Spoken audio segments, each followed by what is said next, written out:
Guys, welcome back to my YouTube channel, and in this video we gonna talk about the information processing model, or you can say cognitive information processing model. Both are the same thing.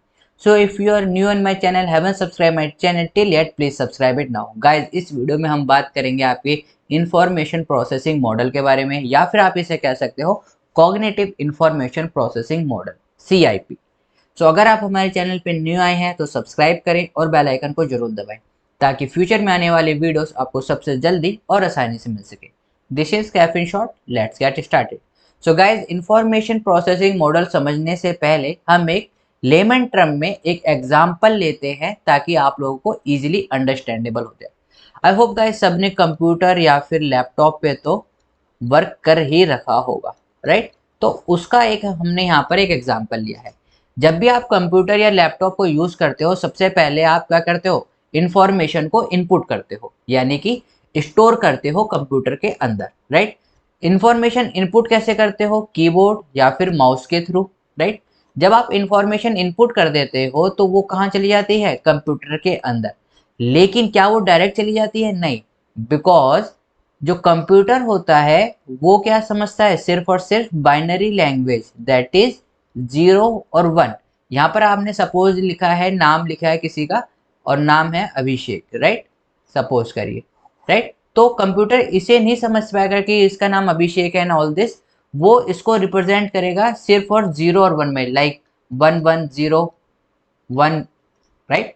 कुछ भी ऐसे लिख सकता है जिसमें consist करेगा आपका 0 और 1। That is binary language use होती है कंप्यूटर में। ओके, तो यहाँ पर क्या होता है, जब भी आप इनपुट प्रोवाइड करवाते हो तो कंप्यूटर में स्टोर होने से पहले वो किस में चेंज हो जाता है? आपकी बाइनरी लैंग्वेज में, दैट इज 0 और 1 की फॉर्म में। यहाँ पर अब कंप्यूटर का क्या काम होता है? कंप्यूटर का सिर्फ और सिर्फ एक काम होता है कि वो मेमोरी को, आपकी मेमोरी जो है वो क्या करता है? स्टोरेज करता है, इधर रैम की फॉर्म में, रोम की फॉर्म में, राइट? वो सिर्फ वहां पर क्या करता है कि उस मेमोरी को होल्ड करे रखा हुआ है। नाउ सपोज करिए आपको वो इंफॉर्मेशन 1 महीने बाद या 2 महीने बाद आपको नीड है, या फिर 1 साल बाद या 2 साल बाद आपको उसकी रिक्वायरमेंट पड़ गई है। तो आपने क्या करा? उसे आउटपुट मांगा कि भाई मेरी जो इन्फॉर्मेशन मैंने तुम्हें प्रोवाइड करवा रही थी वो कहाँ पर है। तो कंप्यूटर क्या करता है? द्वारा उस बाइनरी लैंग्वेज में जो आपका डाटा सबमिटेड है उसको द्वारा ह्यूमन लैंग्वेज में कन्वर्ट करवा के आपके पास सामने दिखा देता है, राइट? तो इस तरीके से पूरा जो आपका कंप्यूटर का सिस्टम होता है वो वर्क करता है, राइट? जो हमें इंफॉर्मेशन रिक्वायर्ड थी वो स्टोरेज से हमें निकाल कर आउटपुट में वो दिखा देता है। सेम अगर हम बात करें, इसी तरह से हमारा ब्रेन वर्क करता है। ब्रेन वर्क क्या करता है कि यहाँ पर था आपकी कंप्यूटर की लैंग्वेज में देखेंगे तो हमें input, right, that is information input हो रही है। यहाँ पर हमारी इंफॉर्मेशन या फिर जो नॉलेज आप कह सकते हैं वो कैसे इनपुट होती है? By the sensory memory, that is sensory receptor के थ्रू, राइट? इसको हम यहाँ पर क्या कहते हैं? इसको हम कहते हैं यहाँ पर इनकोडिंग। दैट इज जो भी इंफॉर्मेशन हमारे ब्रेन में जा रही है थ्रू द सेंसरी मेमोरी और the sensory receptor, that is an encoding. तो जो भी आपकी यहाँ पर मेमोरी गई है, यहाँ पर मैंने लिख भी रखा है, that is gathering and representing information. तो जो भी सपोज करिए आपको कुछ याद करना है, या फिर जो डाटा आपने लिया है अपने माइंड में, या फिर कुछ इंफॉर्मेशन आपके माइंड में जा रही है, तो जैसे यहाँ पर ये बाइनरी लैंग्वेज में स्टोर होती है, सेम उसी तरीके से जैसे आपने कुछ भी चीज़ मेमोराइज करनी है, वो डायरेक्ट जाके मेमोराइज नहीं होती ब्रेन में। ब्रेन उसको अपने हिसाब से एनालाइज करके फिर उसको स्टोर करता है, राइट? हमें लगता है कि सीधा सीधा जो हमने याद करा है वो सीधा सीधा स्टोर हो गया है, लेकिन वो सीधा सीधा स्टोर नहीं होता है। ब्रेन उसको अपनी ही लैंग्वेज में स्टोर करता है, that is an encoding, gathering and representing information. Now अब क्या हो गया? इंफॉर्मेशन हमारे ब्रेन में चली गई है।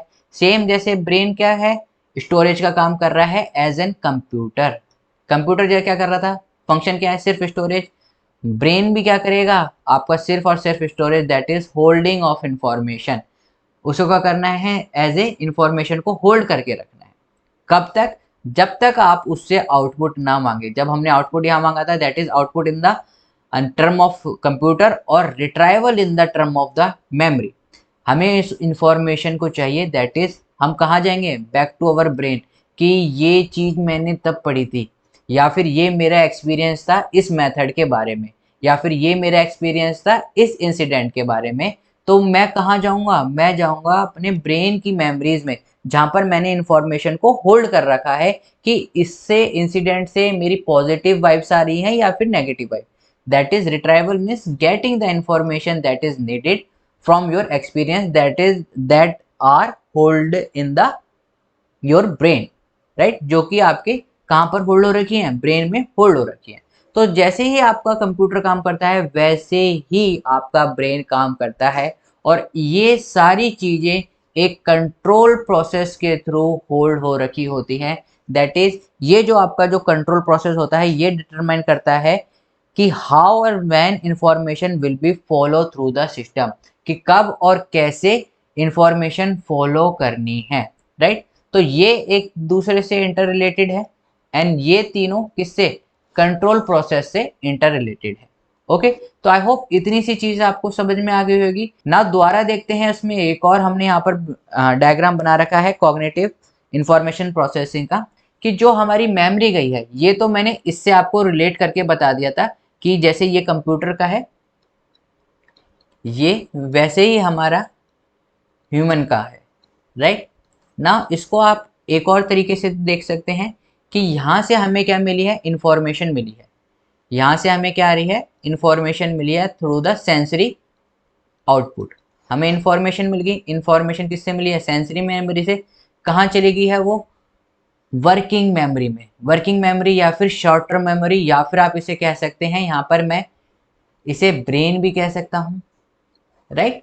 हमें मेमोरी या फिर सेंसरी मेमोरी, या फिर आप इसे कह सकते हो क्या, इंफॉर्मेशन मिली, हमने उस पर क्या किया, अटेंशन पुट करा, वो कहाँ चली गई हमारे ब्रेन में। ब्रेन में कहाँ पर, आपके वर्किंग मेमोरी में आप कह सकते हो, या फिर शॉर्ट टर्म मेमोरी में भी आप कह सकते हो, राइट।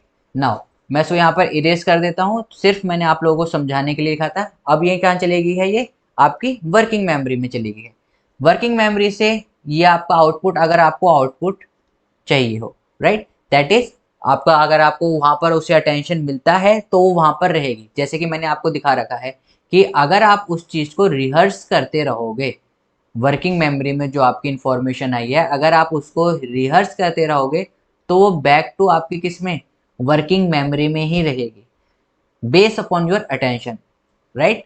अगर वहां पर अटेंशन नहीं मिलता है तो आउटपुट या फिर वो क्या हो जाती है, डीके हो जाती है।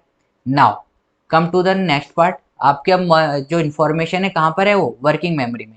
वर्किंग मेमोरी से इनकोडिंग होकर वो यहाँ पर लॉन्ग टर्म मेमोरी में आ जाती है, अगर उसको प्रॉपर अटेंशन मिलता है। आप रिहर्सल करे जा रहे हो, रिहर्सल करे जा रहे हो, डेट मीन्स वो चीज़ क्या है, इंपॉर्टेंट है, तो इनकोडिंग होकर वो कहाँ पर स्टोरेज हो जाती है, लॉन्ग टर्म मेमोरी में।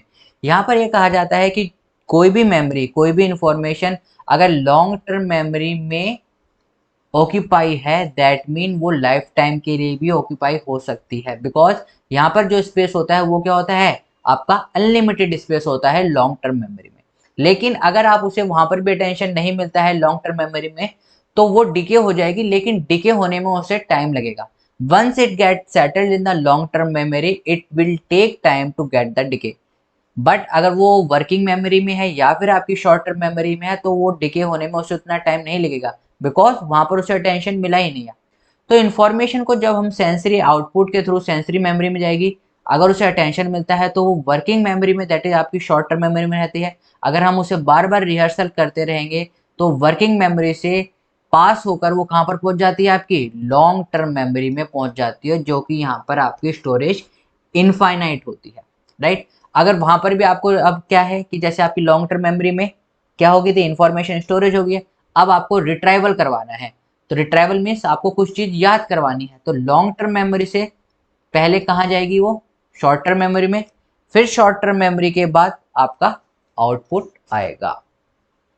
आई होप आपको ये चीजें समझ गई होंगी, राइट। फिर भी अगर आपका कोई डाउट है तो आप हमें कमेंट कर सकती हैं, और गाइज अगर आपको वीडियो पसंद आ रही है तो लाइक शेयर और सब्सक्राइब करना ना भूलें, right.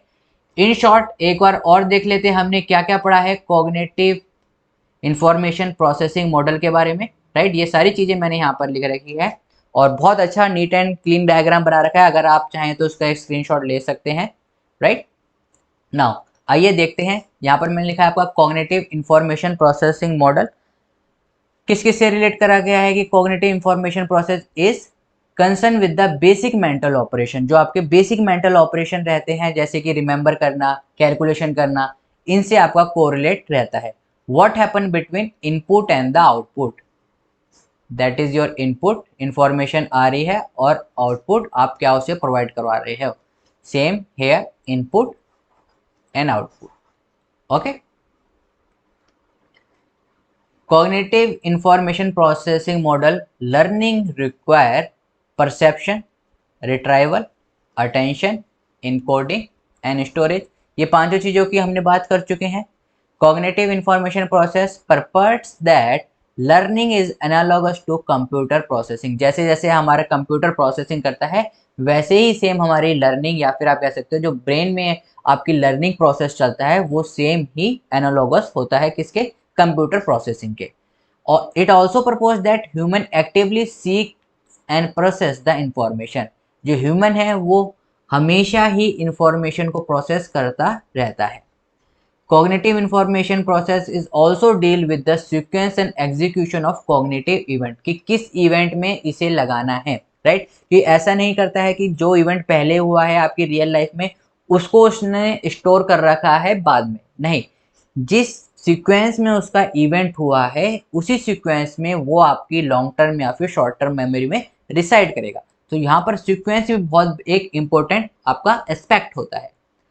Cognitive information process is involve in all cognitive activity, जैसे कि मैंने आपको बताया कि यहाँ पर इसमें ये बेसिक होता है आपका जो कॉग्निटिव इंफॉर्मेशन प्रोसेस है, बेसिक लर्निंग के लिए यूज होता है। तो अगर आप हायर लेवल पे भी जाओगे तो बेसिक से ही एडवांस पे जाओगे, फिर एडवांस से और एडवांस पर जाओगे, तो बिकॉज ये चीज आपकी बेसिक पे ही हो रही है। दैट मीन अगर मैं एक सपोज करिए एक एग्जाम्पल लेके चलता हूँ, अगर मैथ्स में आपका बेसिक क्या है, प्लस माइनस, तो सबसे पहले आपको क्या सिखाते हैं, प्लस माइनस। वही केजी में सिखाया है, वही प्लस माइनस 10th 12th में भी आ रहा है, लेकिन उसका ब्रॉड रूप आ रहा है। वही प्लस माइनस आपका 12th में भी आ रहा है, वही प्लस माइनस आपका क्या, हाँ, बीए और मास्टर्स में भी आ रहा है, लेकिन क्या हो रहा है, वो उसका ब्रॉड रूप होता जा रहा है, हायर लेवल पे जाता जा रहा है। तो दैट मीन जो चीज आपकी बेसिक पर है वो हायर पर भी होगी ही होगी। जब वो ऑल बेसिक एक्टिविटी में आ रहा है तो वो कॉग्निटिव एक्टिविटी में, एवरी कॉग्निटिव एक्टिविटी में आपका इन्वॉल्व होगा। Involve in all cognitive activity, कौन कौन सी एक्टिविटी है, imagining, forgetting, remembering, perceiving, thinking and rehearsing, right. ये सारी हमारी क्या होती है, बेसिक कॉग्निटिव एक्टिविटी रहती हैं। तो इस तरीके से ये कॉग्निटिव इंफॉर्मेशन प्रोसेसिंग मॉडल आपको याद करना है, और अगर आप ये डायग्राम बना के आते हैं तो it will be perfect example, और you can say perfect solution for any answer, right. तो गाइज ये थी आपकी इंफॉर्मेशन प्रोसेसिंग मॉडल के बारे में। आई होप आपको वीडियो पसंद आई है। अगर वीडियो पसंद आई है तो गाइज लाइक करें, शेयर करें, सब्सक्राइब करना ना भूलें, और अपने दोस्तों के भी साथ शेयर करें ताकि हमें ज़्यादा से ज़्यादा आप लोगों से मोटिवेशन मिल सके। So guys we will meet each other in the next video. Till then keep smiling, keep gathering lots of memory. This is caffeine shot. Have a great day. Thank you all of you.